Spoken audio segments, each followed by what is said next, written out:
Excellente soirée à vous, mesdames et messieurs. Bonsoir et merci d'avoir choisi d'être parmi nous sur Canal Algérie. En tout cas, nous, on est ravis, comme à chaque fois, de vous retrouver dans cet espace dédié au 7e art, au cinéma, mais également à ces thématiques importantes qui nous concernent. Le mois de février connaît la commémoration d'une date importante, celle de la journée du Shahid, la journée du martyr.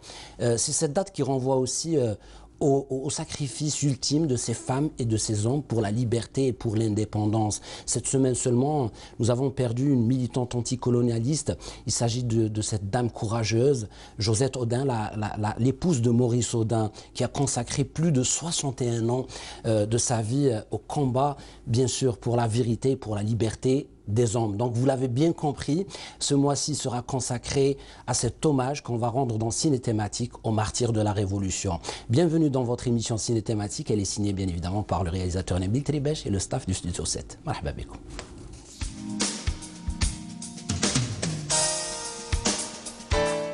Pour votre soirée avec nous ce soir, nous vous avons choisi un film qui parle d'horreur commise à l'encontre de tout un peuple pendant la colonisation de l'Algérie par la France. Mais également le film est beaucoup plus poignant car il est individuel et personnel. Il s'agit du récit autobiographique de son réalisateur, de son scénariste Abdelkrim Behloul. Le film s'intitule Le Voyage à Alger. C'est un film qui parle aussi d'une enfance marquée par l'absence d'un père assassiné, mais également du combat d'une femme pour sa dignité et l'honneur de sa famille. Je vous invite tout de suite à découvrir un extrait de votre film de ce jeudi soir et on revient juste après. Restez avec nous, ça se passe sur Canal. خبريني على كل شيء واللي بغيتيه نوصلوا لرئيس الجمهورية ولا قدرت ندير شي حاجة. في الشهر اللي فات رومي راح لفرنسا خلى لي سكنته والكوميسيون عطاتها لي ليا ولست ولادي لهاد اليتامى باه يكونوا ملاح يقروا ويستفادوا من خير البلاد اللي غاديه تعطي لولادها. حتى جا راجل في البوليسي في وقت فرنسا رصاصه ما طلقهاش ضد عسكر فرنسا جاي يصعقني من داري ويرسل لي الجدارميه وكاع كانوا موافقين معاه كي المير كي السوبريفي دايرين لي المحاين وحتى رئيس الحزب يجي معني لي خاص نخرج من السكنه. قالوا لخويا اللي اختك ما تخرجش من السكنه غادي نصعقوك من الخدمه.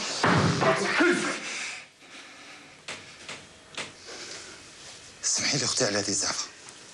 هذه الزعفه ما عندها مداها ليك. واش يسموه هذا السيد اللي حيخرجك من دارك؟ راني نقول مليح دارك ودار السيتامه. حتى حد في هذه البلاد ما يقول العكس مادام لينا حي. ربي يحفظك ويطول عمرك. الله يسلمك. كيفاش اسمه هذا السيد؟ اسمه درباش، عبد السلام درباش. دوك تقدري تروحي بالسلامة. قولي لولادك كوني هانية.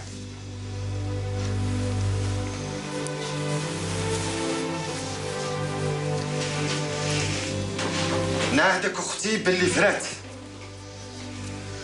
حارس وصل الاخت وليدها. هاي امشي.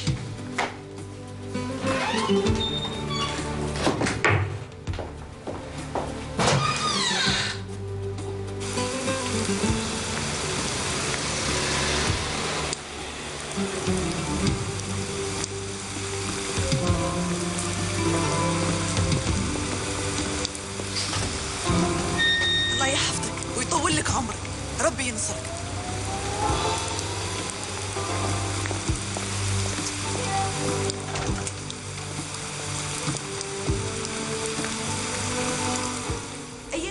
Bien évidemment, l'intégralité de ce film, vous allez le découvrir après le débat avec l'invité de notre soirée, Le Voyage à Alger. C'est un film, encore une fois, de Abdelkrim Behloul.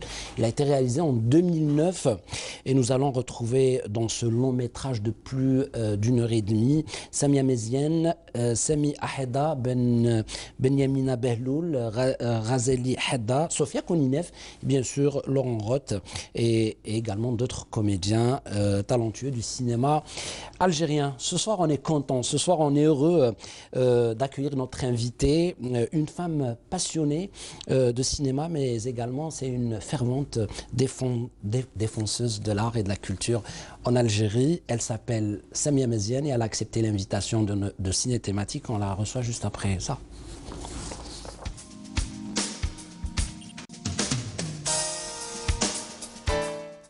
Bonsoir Samia Meziane. Bonsoir. Merci d'avoir accepté l'invitation de Ciné Thématique. Très contente d'être ici depuis le temps.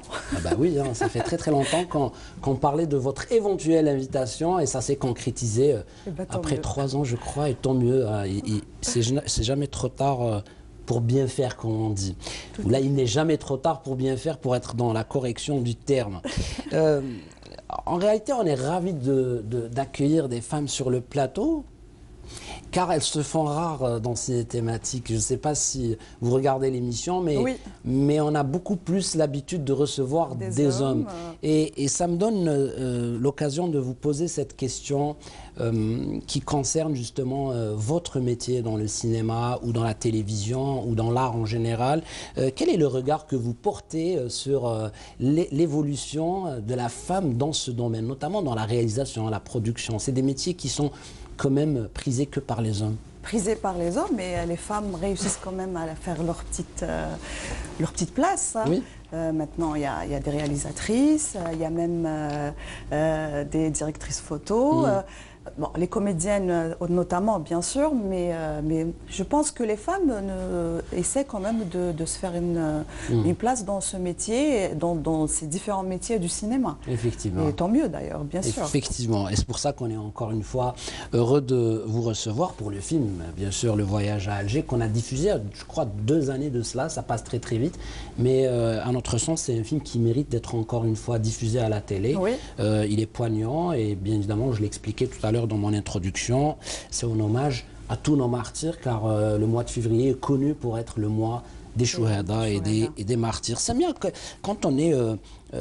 je sais que vous n'aimez pas qu'on parle beaucoup de votre famille, de votre vie privée, mais quand on est la fille d'un grand comédien comme Sidi Ahmed Agoumi et d'une femme comme la défunte Sonia, la reine des théâtres, on l'appelait comme ça en Algérie, est-ce qu'on est naturellement versé vers le cinéma, la culture, le théâtre, la télévision, ou bien par force, j'allais dire, par cette hérédité génétique, ou bien c'est un choix délibéré? Est-ce que c'est un choix individuel? Vous avez pris conscience de votre amour individuel pour l'art et le cinéma et vous avez décidé sans aucune force familiale ou pression parentale? Non, non, sans aucune force. Hein. Ça n'a pas été naturel pour moi, en fait. Pour moi, c'était... parce que j'ai baigné dans ce milieu, c'était hors de question pour moi de faire ce métier. Ah. Oui, c'était... alors là, non, jamais. Mais en fait... Mais pourquoi? Je ne sais pas, parce que voilà, j'étais dans ça, j'accompagnais ma mère dans les plateaux, pendant les répétitions au théâtre. Je ne sentais pas, franchement, ni le besoin, ni l'envie de faire ce métier. Ça, en tout cas, pour moi, ce n'est pas venu naturellement. D'accord. Ça a été, c'est grâce à Hadjadj, Belkacem Hadjadj. Oui, c'est lui Manara, le film. Non, c'était avant, c'était pour Caméra Cachée. Ah oui. Oui, c'était pour Taksim Mjnoun. C'est vrai, vous étiez dans voilà, oui. Dans quel, je veux dire, à quel moment on vous Et en fait, j'étais déguisée en Xana et j'exauçais tous les vœux des piégés. D'accord, oui, c'est vrai, oui. Et Hadjadj m'a sollicité. Bon, j'étais jeune étudiante, j'étais étudiante en commerce. Et il vient, il me dit, voilà, j'ai une caméra cachée, je sens en toi que tu peux piéger des gens, vas-y. Moi, je dis, non, c'est hors de question, je peux pas. Pas... Il m'a dit, c'est une expérience, ça va être sympa, personne ne va te reconnaître, tu vas être déguisée. Bon, je me suis dit, bon, pourquoi pas? Ça va être une expérience. Mais vous étiez jeune quand même pour une j'étais assez jeune. En plus, une perruque blonde. C'était assez surprenant. Et bon, je me suis laissée un peu emporter par le jeu. Je dis, bon, ça peut être une belle expérience. Je pourrais raconter ça un peu plus tard. Et en faisant cette caméra cachée, en passant par le maquillage, le déguisement, rentrer dans un personnage qui était à 100 000 lieues de moi, ça a été comme un déclic en fait. Je me suis dit, finalement, je suis faite pour ce métier. C'est vrai, quand on est pris dans... Oui, ça a fait vraiment un déclic. Ouais. Et à un moment donné, c'était très clair pour moi et que c'est ce que je veux faire. Apparemment, ça a été nourri, en fait, je pense, hein, dans mon enfance, ma jeunesse. Il y avait cette prédisposition. Et que, voilà, il y avait cette prédisposition, cette envie, peut-être que j'ai refoulé, j'ai enfoui, je ne voulais pas voir en réalité. Oui. Et au moment où j'étais confrontée à ça, ça m'a... Enfin, ça a fait l'étincelle. Voilà, c'est exactement. Ça a vraiment, cet élément déclencheur. Je me rappelle très très bien le moment où je me suis dit, ah ouais. Je me rappelle très très bien de ce moment. Ouais. J'ai dit, mais c'est génial. Et à partir de là, bien sûr, vous avez enchaîné les tournages. Parce que quand vous me parlez de Belkacem Hadjadj, c'est le premier long métrage, le Manara. C'est le premier long métrage, oui, c'était le Manara. C'était ma première expérience. Avec votre époux Khaled Ben Issa. Vous avez fait la même école ensemble ou...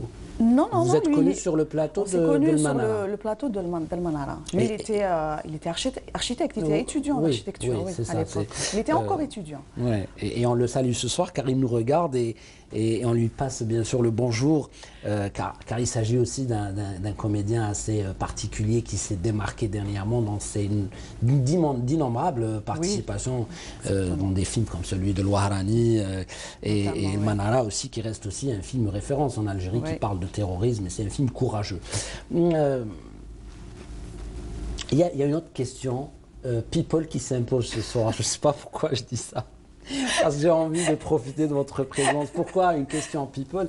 Non, mais c'est une question qui vous concerne. Encore une fois, quand on est l'enfant de deux icônes de la scène artistique et culturelle de son propre pays, en Algérie, est-ce qu'on est soumis à une pression? Est-ce qu'on est à la quête et à la recherche toujours du parfait parce qu'à la base, on s'est mis la barre très haute. Et on se dit, voilà, on ne peut pas décevoir les parents, encore moins ceux qui nous encouragent et qui croient en nous. Ou est-ce que pour vous, c'est un exercice naturel et quelque part, vous vous éclatez un point barre? En fait, ça dépend avec qui, ceux que nous avons en face. Il y a ceux qui nous voient la fille d'eux. Oui. Voilà. Donc, ça, forcément, ça met une certaine pression parce qu'on a besoin... Ça vous dérange, vous ? Franchement, j'ai réglé cette question au début. À un moment donné, je me suis posé la question. Oui. La question s'est posée au moment où je devais choisir mon pseudo, entre guillemets. Parce que Belkacem, je me rappelle, m'a posé la question, est-ce que je voulais garder mon nom de Samia Mziane ou choisir un pseudo? Oui. Et je dis non, je garde Samia Mziane. Mziane, on ne connaît pas. Oui, voilà, c'est anonyme. C'est anonyme. Et j'ai réglé cette question au début. Parce que sinon, ça aurait été un peu plus compliqué. D'accord. Et j'ai essayé de faire... j'estime que je fais ce métier. Je l'ai fait parce que j'aime ce métier. Oui. Je le fais sérieusement. Oui. Je suis passionnée par ce métier. Et que forcément, il y a une certaine pression. Parce que quand on a un père comme Agoumi et une mère comme Sonia, forcément, il y a un référent auquel on va vous renvoyer. C'est clair. Mais... en même temps, c'est aussi, on ne peut pas nier que c'est une école, quand même. J'ai appris beaucoup de choses de ma mère, elle m'a appris beaucoup de choses. Et notamment, rien qu'en observant Agoumi, voilà, on peut... on peut s'imprégner d'un jeu. Il connaît très bien, lui aussi, il connaît très bien son métier, il aime son métier, c'est-à-dire comment il en parle, comment il le défend, notamment maman. Donc, franchement, c'est quelque chose qui m'a nourri. Mais donc, j'ai tout de suite réglé ce problème. Mais les gens qui me voient toujours la fille d'eux, je ne fais pas cas, en fait. C'est-à-dire, je fais ce que j'ai à faire, j'essaie de le bien faire et j'espère, bon, voilà, à chaque fois être à la hauteur de ce qu'on me demande. Alors on va refermer tranquillement ce chapitre, j'allais presque dire familial et personnel, parce que c'est vrai qu'on ne pouvait pas l'éviter, voilà, parce que je sais que nos téléspectateurs ont envie d'aborder et de rendre hommage aussi à votre chère maman disparue, qui nous manque à toutes et à tous, mais bien évidemment à votre père qui reste encore une des fiertés de l'Algérie en matière de cinéma, d'interprétation Et c'est une référence encore une fois. Le voyage à Alger, une aventure, je pense, qui a commencé pour vous en 2008-2009, le temps de réaliser le film. Et vous avez connu ce Abdelkrim Behloul. Abdelkrim Behloul, c'est un personnage atypique. Voilà, oui. c'est un monsieur très généreux, il est très calme, il est académicien, il a fait l'IDEC, il a fait le Conservatoire d'Alger, il a une formation académique assez balèze dans le cinéma et l'art. Et il nous fait bien sûr en 85 Le thé à l'amande, Le soleil assassiné bien sûr sur l'histoire de Jean Sénac, Un vampire au paradis. Et Sœur Hamlet aussi, c'est un film aussi qui parle d'identité, de la quête de ses racines. Quand on vous appelle pour travailler avec un réalisateur comme Abdelkrim Behloul, quelle a été votre réaction tout d'abord par rapport à la personnalité, au personnage lui-même, mais en même temps sachant que c'est son histoire? Est-ce que c'est une pression qui s'ajoute en plus quand on sait qu'on va jouer l'histoire tellement profonde et tellement douloureuse de ce monsieur et qui est relative aussi à notre vécu à tous, c'est-à-dire la colonisation? Alors, je vais vous raconter comment ça s'est passé, parce que franchement, c'est assez anecdotique, on va dire. D'accord. En fait, je reçois un appel du producteur qui est Bachir Drais, qui m'appelle, il m'appelle vers 15 h. Oui. Il me dit, voilà, parce qu'en fait, pour le rôle de Marnia, c'était prévu une autre comédienne. D'accord. Et il y a eu des soucis avec la comédienne. D'accord. L'autre comédienne. Donc Bachir m'appelle, il me dit, voilà Samia, il y a un vol à 18 h, c'est-à-dire le jour même. C'est pour le rôle de... C'est pour le film Voyage à Alger de Abdelkrim Behloul. D'accord. Et le tournage, c'est demain. Ah, carrément. Carrément. C'était dans cette urgence-là. Dans cette urgence-là. Ouais. Donc moi, je lui dis, bah, non, c'est pas possible. Tu m'appelles à 15 h pour que je sois à l'aéroport vers 18 h. Pour tourner demain un long métrage, un personnage, non. Oui.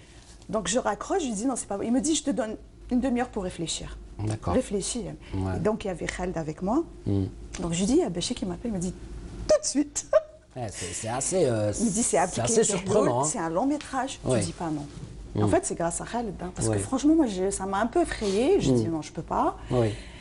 Il me dit, Khaled, non, tout de suite, tu pars. Tu prépares ta valise et tu y vas. C'est une forme de défi, c'est pour vous mettre moi, j'étais juste pétrifiée. Dans ce challenge. Voilà, je ne sais pas de quoi. Immédiat. Voilà, c'est quoi ce film? Abdelkrim Behloul, je connais, mais quand même, je ne peux pas.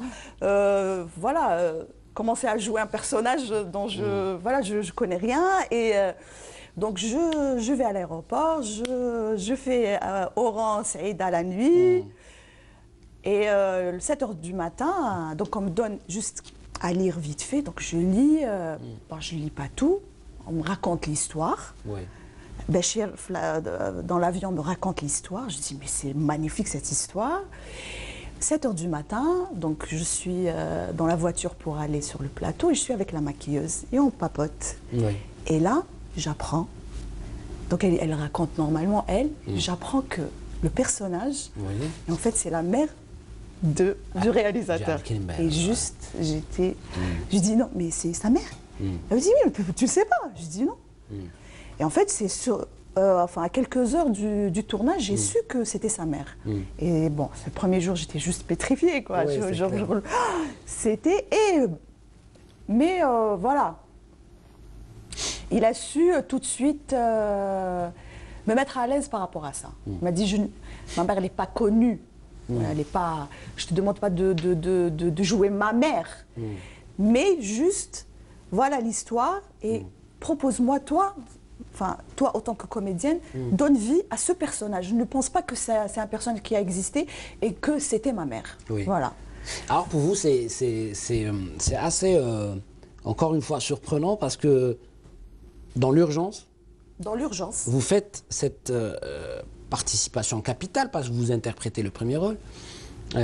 Mais comment vous faites pour avoir la bonne recette? C'est-à-dire que vous venez, vous faites le film, vous raflez le prix de l'interprétation meilleure interprétation féminine dans le film francophone, le festival du film francophone d'Angoulême, et puis le film aussi réussi au JCC, c'est-à-dire les journées cinématographiques de Carthage, avec le Tanit d'argent, le prix du public. Le film arabe de Berdad et à Namur.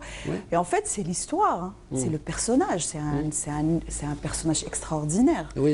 Donc forcément, si voilà, on est comédien et qu'on a cette possibilité de se mettre dans ce personnage avec ces situations, forcément, il y a de quoi, en fait, émotionnellement, il y a de quoi jouer.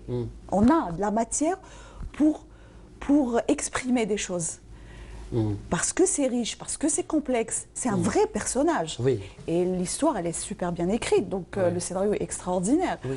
Donc il y a le champ assez large pour laisser à un comédien de s'exprimer. Oui. Donc forcément, voilà, ça rencontre un succès. Est-ce que Samia, on ressent ce poids de porter le rôle aussi de la femme algérienne? C'est pas de la démagogie que je fais, mais généralement quand on interprète le rôle de la femme algérienne, surtout durant la colonisation, avec tout ce qu'elle a enduré, et tout le monde le sait, hein, moi je me rappelle de films cultes comme Le Vent des Aurès, par exemple, Keltoum, qui reste quand même voilà, le personnage héroïque de l'Algérie, cultissime. Quand on regarde les yeux de Keltoum, on regarde les yeux de toutes les mères algériennes. Est-ce que vous aviez à l'époque, dans ce film, cette, j'allais dire, voilà, appréhension du rôle, en se disant, voilà, il y a des exigences, la barre est très haute, je dois être transparente, limpide et surtout authentique, un récit assez surtout authentique, oui surtout vrai, authentique, assez vrai, parce que moi je suis une citadine, voilà, je viens de la ville. Elle est franchement, voilà, c'est une femme rurale, quoi. Rurale. Il y a l'accent, il y a le problème de l'accent qui se posait, parce que l'accent de Saïda, et donc il fallait faire ce travail qui était vraiment pour donner, voilà, qui était un peu difficile pour moi, parce que j'avais pas le temps de t'approprier de m'approprier le langage et le dialecte. Et en fait, c'est grâce aux enfants, les enfants qui jouaient, voilà, qui jouaient dans le film, c'est avec eux, parce qu'ils étaient de Saïda. Donc c'est avec eux, parce qu'ils les enfants sont tout de suite vrais. Donc quand je prononçais mal, ils se moquaient, ils me disaient non, c'est pas comme ça, arrête, c'est pas comme ça qu'on parle. Donc ça met tout de suite à l'aise, on me taquinait par rapport à ça. Donc vraiment, c'est grâce aux enfants que j'ai un peu travaillé mon accent. Effectivement. Mais c'est vrai qu'il y a une certaine pression, mais c'est très important de mettre de mettre de la lumière sur ces personnes, sur ces femmes. Parce qu'on a tendance maintenant à beaucoup mettre en avant les hommes, les moudjahidines, les chouhada de cette période. On a tendance un petit peu à mettre à l'écart et on oublie les femmes qui ont joué un rôle très important, elles étaient vraiment, elles étaient partie prenante dans cette guerre. Donc c'est et comme par exemple Mrnia, elle était vraiment active pendant la guerre d'Algérie. Donc c'est très important de mettre la lumière sur ces personnages-là. Encore, pardon, je vous coupe parce que il y a deux aspects dans ce film très importants. C'est vrai que ça parle du courage des mères, du courage de la femme algérienne en général, qui a été aux côtés de l'homme durant tout ce combat, et bien évidemment même après l'indépendance et contre le terrorisme. Et elle continue, la femme, à avancer dans ses acquis en Algérie, en devenant une femme active, ministre, voilà, responsable, voilà, ayant des postes clés. Mais il y a un autre aspect du film, c'est un film quand même qui reste assez courageux, parce qu'il parle d'une période assez non dite, assez taboue. C'est juste la période qui a précédé l'indépendance, qui a eu son lot d'injustices et d'épuration et d'intérêt par des personnes malsaines et qui ont voulu s'exproprier des propriétés. Et on parle toujours de cet aspect lié à la propriété des colons qui étaient là et qui ont laissé des biens. Est-ce que ce côté-là vous a aussi intéressé dans le film, ce courage-là, cette thématique non abordée dans le cinéma algérien? Oui, cette thématique qui n'a jamais, je pense, été abordée. Hein. Jamais, oui, jamais, je pense. Hein, et c'est très important de regarder les choses, de regarder son histoire en face. Oui. Il n'y a pas que des côtés positifs. Oui. Donc c'est bien aussi de voir, comme vous dites, les injustices qui ont été commises et d'essayer de regarder, de revenir sur ça et d'en parler. Parce que après, juste au début de l'indépendance, c'était pas... Il y a eu, comme vous dites, plein d'injustices. Donc forcément, il faut mettre de la lumière sur ce genre d'injustice et regarder son histoire en face, d'en parler aussi. Finalement, quand on parle d'injustice, quand on parle de nos problèmes internes, quand on énumère parfois des problèmes qui font, soi-disant, la sensibilité des uns et des autres, à un moment donné, on ne parle pas du tout de harkis, on ne parle pas du tout de ces vendus, on ne parle pas du tout de ces retournés. Et après, on a vu le résultat. Quand on en parle, ça permet d'apaiser, ça permet de prendre conscience des acquis de ces expériences douloureuses aussi, parce que ça nous renforce en tant que peuple et en tant que nation. Mais en même temps, dans le film, on avait choisi une séquence bien précise au début de l'émission. C'est celle du départ de Marnia vers Alger, c'est-à-dire ce voyage du fin fond du pays vers la capitale pour voir le président de l'époque, Ahmed Ben Bella, feu Ahmed Ben Bella.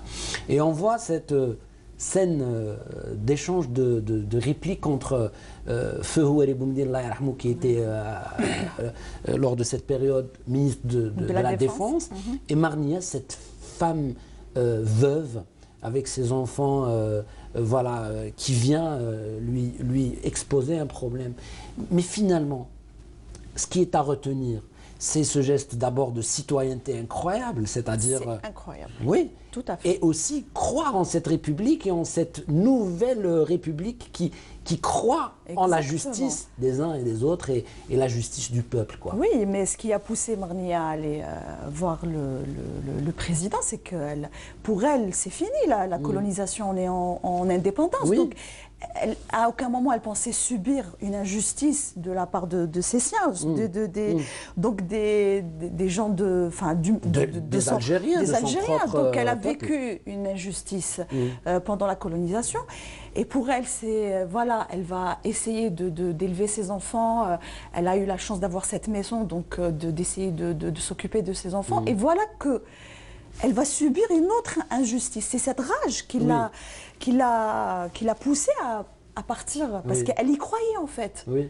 C'est ça, c'est parce qu'il y avait une justice, que si elle se battait pour avoir son droit, que ça allait être entendu. Et donc c'est extraordinaire déjà d'avoir l'idée, juste l'idée. Oui. De faire ce voyage, osé et courageux. Et c'est énorme. Moi, je trouve que c'est extraordinaire. C'est quelque chose de... C'est vrai. Un autre aspect dans le film. Je voulais franchement aborder la scène de l'assassinat du père et de la découverte de sa dépouille, du cadavre du père, bien sûr avec l'enfant. Ce traumatisme assez j'allais dire, il est irréversible quand on voit ça. On garde ça pendant toute sa vie, jusqu'à la fin de sa vie, de cette image du père assassiné, du père ligoté et assassiné.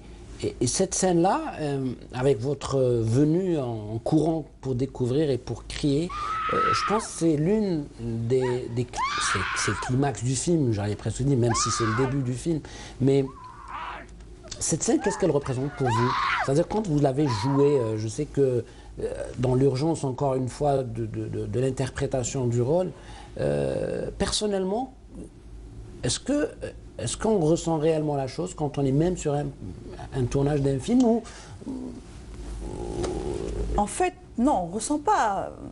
Il y a un travail, ceci dit, bien sûr. Oui. La scène, on l'a tournée bien après. Donc, parce que je parle d'Abdelkrim qui est derrière le viseur. Il s'agit de flashbacks. C'est exactement ça, oui. Mais il n'y a pas ce ressenti. Il n'y a pas ce... Parce qu'à un moment donné, c'est le travail. On est en plateau. On règle. voilà, on refait. Et Abdelkrim Behloul, il refait beaucoup. C'est-à-dire, il est vraiment, il est très pointilleux. Il est exigeant. Il est exigeant. Donc la scène, cette scène, on l'a refait.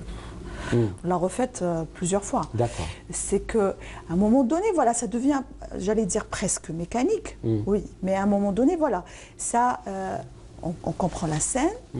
Il y a une émotion certaine que je dois avoir parce que je découvre le corps de mon mari. Mais on n'est pas vraiment comme vous l'entendez, c'est-à-dire franchement dans le... Mais ce que je voulais dire, c'est peut-être un moment de retour de ses souvenirs, c'est-à-dire ce flashback par rapport à Abdelkrim qui se voit et qui voit sa mère et qui voit son père tué. Je ne pense pas. Il avait un certain recul par rapport à tout ça. Par rapport à tout ça. Abdelkrim, il était, par exemple, voilà, les indications qu'il m'avait données à l'époque, c'était par exemple que sa mère, elle était très dure et qu'elle n'était pas très affectueuse, en fait. D'accord. Parce qu'à un moment donné, moi, parce que j'avais voilà, Kadiro avec moi, celui qui joue, à un moment donné, j'ai eu un geste. Voilà, c'est pour moi, je suis sa maman, on était dans une situation un peu compliquée, donc je fais ce geste. Oui. Il a coupé. Il m'a dit non, ma mère, elle n'était pas dans... Elle n'était pas, elle nous aimait. Oui. Mais elle n'était pas démonstrative. Elle était dure, elle avait des choses à faire, il fallait qu'elle soit... Il m'a dit, donc ce geste, non. Ma mère ne souriait jamais. D'accord. Donc d'ailleurs, dans le film, on me voit sourire juste à la fin, voilà, à un moment donné. Mais pendant tout le film, je ne souris pas. Je suis visage pas fermé, c'est vrai. Voilà, c'est un visage fermé. J'ai des choses à faire, je les fais et voilà. Assez fatigué par les horreurs de la guerre et les horreurs encore de la vie, qui n'est pas simple des fois pour elle et pour ses enfants, orphelins aussi, il faut le dire. Une autre scène, c'est peut-être le dernier point parce que le temps passe vite, on est déjà à une 31 minutes dans ce ciné thématique et il va falloir peut-être laisser les téléspectateurs découvrir le film. Mais à un moment donné, vous avez parlé tout à l'heure de votre venue de la ville et que vous deviez faire un rôle d'une femme rurale, une femme qui vient de l'intérieur, qui habite dans un village, qui n'est pas dans la ville et qui n'est pas dans bien sûr les exigences de la ville citadine, hein, en tout cas de la vie citadine. Il y a une scène où vous franchissez les portes de cette maison.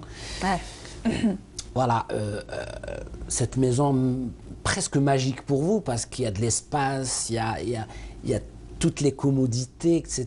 Mais il y a un aspect qui m'a un petit peu interpellé, c'est la découverte du savoir. C'est la bibliothèque qui a une symbolique assez importante dans ce film, je pense. Et c'est Kadiro, bien sûr, qui va vers cette bibliothèque et il ouvre les livres. Et tout le long du film, on est accompagné tout le temps par le livre et par le savoir et par les histoires racontées et en langue française. Est-ce que vous pensez que la substance réelle, c'est ça? C'est rendez-nous ce que vous nous avez pris, c'est-à-dire ces années-là qui nous ont qui nous ont manqué pour l'écriture, l'éducation de nos enfants. Et aujourd'hui, vous l'avez bien dit tout à l'heure, la maman revient vers cet appartement pour penser les blessures de ses enfants et pouvoir peut-être aspirer à une vie meilleure. Là, elle est encore tirée vers d'autres problèmes. Et est-ce que vous pensez que Abdelkrim Behloul a mis l'accent sur ces aspects-là, c'est-à-dire ces aspects liés à... Oui, pour lui, c'était très important. Voilà. Par exemple, pour tourner la scène où on voit Kadiro en train de voir... On est émerveillé par le savoir, par la découverte d'une vie. Le film commence, Kadiro en train de lire une histoire à son frère. Effectivement. C'est très Abdelkrim Behloul a fait vraiment des moments bien précis où on voit l'enfant en train de lire, la lecture, quand vous dites le savoir. C'était très important parce que parce que ça revient dans le film à des moments assez différents. Donc, il a voulu mettre l'accent sur ça, oui, effectivement. La musique, la découverte du... du 33 tours, la musique classique. Tourne-disque. Voilà, c'est autre chose, c'est aller vers... voilà. C'est un peu ces aspects-là que de l'indépendance, c'est-à-dire, voilà, nous retrouvons notre liberté et aujourd'hui, on a peut-être le droit d'aspirer au savoir, à la vie, à la musique, on a droit, l'art, nous aussi, au rêve. Au rêve, exactement. Voilà. Le film, il y a aussi cet aspect lié au pardon dans le film. C'est vrai que Qadirou, vers la fin, voilà, je ne vais pas raconter le film, mais cet aspect du pardon, est-ce qu'aujourd'hui vous croyez que il est impératif d'être dans le pardon et dans l'écoute de l'autre et voilà, dans la compréhension, même si parfois c'est difficile? Oui, c'est difficile. Et comment pardonner? C'est comment le pardon doit s'effectuer. C'est pas chose facile. Oui. Et pas à n'importe quel prix. Et en parler surtout. Et ne pas oublier. Pardonner, ce n'est pas oublier. De garder en mémoire ce qui a été, ce qui a été fait. Oui. Ça, c'est très important. Mais pour avancer, forcément, à un moment donné, il faut faire quelque chose. D'accord.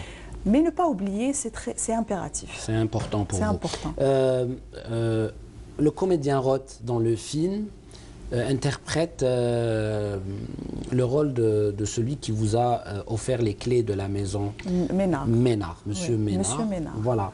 Il y a eu quand même des Français qui étaient favorables à l'indépendance de l'Algérie, les amis de l'Algérie. Il y a des Européens qui ont épousé cette cause. Je voulais vous faire réagir rapidement avant le début du film sur la disparition de Josette Audin, la femme de Maurice Audin. On l'a perdue bien sûr cette semaine. Une femme qui a encore une fois consacré pratiquement 61 ans de sa vie au combat pour la vérité, pour savoir ce qui s'est passé en Algérie, notamment la torture, la disparition de son mari, mais en même temps, c'est un combat pour l'anticolonialisme et le militantisme pour la liberté, et c'est une Algérienne. Comment avez-vous appris cette nouvelle? Quel effet vous a fait le fait de savoir que cette femme est morte, en toute sincérité? Est-ce que pour nous, Josette reste une inconnue ou nous devrions au contraire lui donner ce qu'elle mérite? Elle reste une inconnue, je pense, pour les... Peut-être pour les jeunes d'aujourd'hui. Pour cette période-là, pour aujourd'hui. Mais de mettre l'accent aussi sur ces gens qui ont épousé cette cause, c'est très important.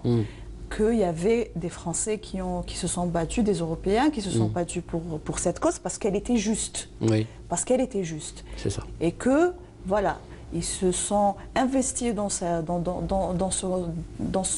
combat libérateur. Oui. Et donc, ils ont le même mérite que nos chouhada, donc il faut forcément en parler, leur rendre hommage. Et voilà. Donc, et c'est un devoir de mémoire. Et c'est un devoir de mémoire. Ne pas oublier. Effectivement. Et on revient à ça. Et c'est des valeurs. Jamais oublier. Voilà. C'est nos valeurs. En tout cas, ce sont de beaux exemples, j'allais dire, pour la jeunesse d'aujourd'hui. Bien sûr, c'est nos références et on devrait regarder, lire et apprécier à travers le cinéma, à travers la littérature, à travers l'histoire, le vécu de ces femmes et de ces hommes qui se sont consacrés. Voilà, il y a de quoi faire. Voilà, ils se sont consacrés pour l'Algérie, pour la cause et sacrifiés pour nous, pour notre liberté. En tout cas, Samia Maziane, merci encore une fois d'avoir accepté l'invitation de Ciné Thématique. C'est un honneur pour nous de vous avoir accueilli ce soir. C'est une des rares fois qu'on invite des femmes et on lance d'ailleurs une invitation officielle à toutes les femmes du cinéma et de l'art de venir ici. Il faut aller vers elles, il ne faut pas hésiter. Écoutez, c'est clair, c'est l'un des objectifs de l'émission Ciné Thématique. On lance le film, c'est encore une fois un film qui a été réalisé donc en 2009 par Abdelkrim Behloul. Le Voyage à Alger, c'est un film aussi qui est produit par le NTV et les films de la Source, de Béchir Draïsifo. faut le dire, et avec la contribution, la collaboration du ministère de la Culture et de Alger, capitale de la culture arabe. Oui. Ça s'est passé comme ça, oui. Voilà, donc c'est un film à voir absolument, et c'est encore une fois un hommage à nos martyrs en ce mois de février. Voilà, bon film sur Canal. Moi, je vous donne rendez-vous la semaine prochaine, même chaîne, même heure sur Canal Algérie, autour de 21h15. Restez avec nous. Au revoir. Merci Samia.